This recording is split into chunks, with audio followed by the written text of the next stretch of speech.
Every empire believes it's different, that it's smarter, stronger, too advanced to collapse like the others did. But history has never been impressed by confidence. Empires fall, and when they do, their money tells the story before the history books do. Let's go back, way back, to the most iconic empire of all, Rome. For centuries, Rome dominated the known world. Roads stretched across Europe, Africa, and Asia. Its legions enforced peace. Its economy boomed, and its currency, the silver denarius, was trusted from Britain to Jerusalem. But empire has a cost. Armies, infrastructure, political bribes, grain subsidies, all of it needed money. More than taxes could ever supply. So the emperors got clever. They began to debase the currency. Early denarii were nearly pure silver. By the time of Emperor Caracalla, it was less than 5%.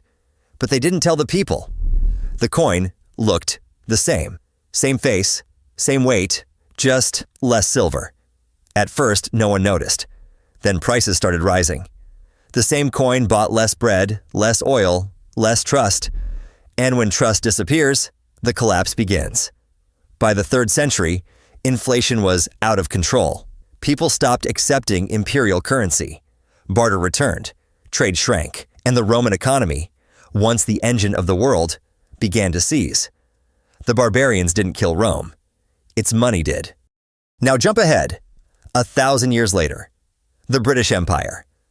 At its height, Britain controlled 24% of the Earth's landmass.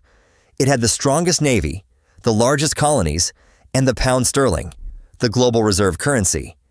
The world settled trades in pounds. Investors trusted it more than gold. But then came the wars, World War I, then World War II. Winning the war doesn't mean winning the future. Britain emerged victorious, but broke. The US stepped in with loans. The pound weakened. The dollar rose. And at the 1944 Bretton Woods Conference, the world made it official. The US dollar would replace the pound as the new global standard, backed by gold. It wasn't an invasion. It wasn't a revolution. It was a transfer of trust from one empire to the next. Enter the United States. Post-World War II, America was booming. The only major economy untouched by bombs. Its factories ran non-stop. Its military ruled the skies. And its currency, backed by gold, was as good as money could get. But then the pattern returned. Wars, debt, overextension, Korea, Vietnam, Cold War, more spending, more promises.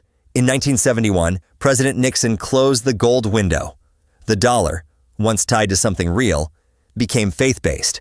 From that moment, the U.S. could print as much as it wanted. And it did. Crisis after crisis.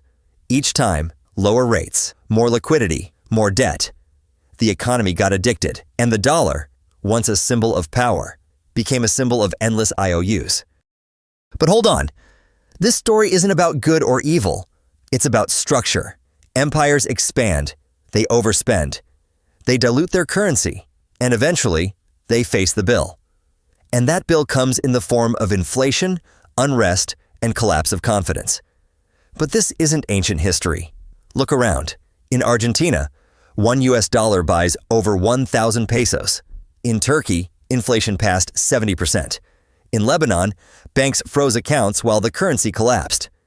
In each case, people saw the signs too late. Debt, political chaos, money printing.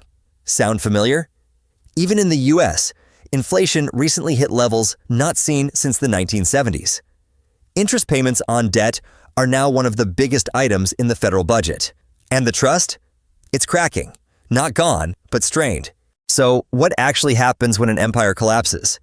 Here's the pattern, seen over and over. 1. Expansion, military, economic, or ideological. 2. Overreach, more commitments than resources. 3. Debt spiral, borrowing to cover deficits.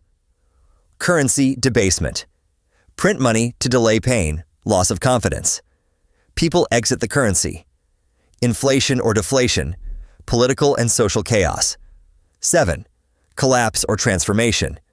A new system replaces the old Rome. Britain, others, always the same movie, just new actors. And today, we're in Act 4. America still dominates. militarily, culturally, financially. But the pillars are shaking. National debt above $34 trillion. Political division at levels not seen in decades. Global movements to de-dollarize. BRICS, gold-backed trade, CBDCs. This isn't the end. But it could be the turn. And most people won't see it coming, because most people never do. But you can, because when empires fall, not everyone suffers equally. Those who see the pattern adapt. They move out of fiat into real assets.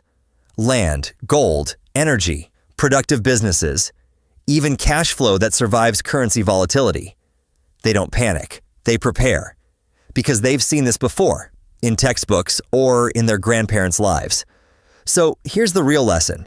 Don't put your future in the hands of a flag or a central bank. Understand the system. Read the patterns, and think like someone who's seen the cycle twice already. Empires fall, but people survive. And the smart ones? They build again, on stronger foundations. History doesn't end with collapse. It begins with awareness.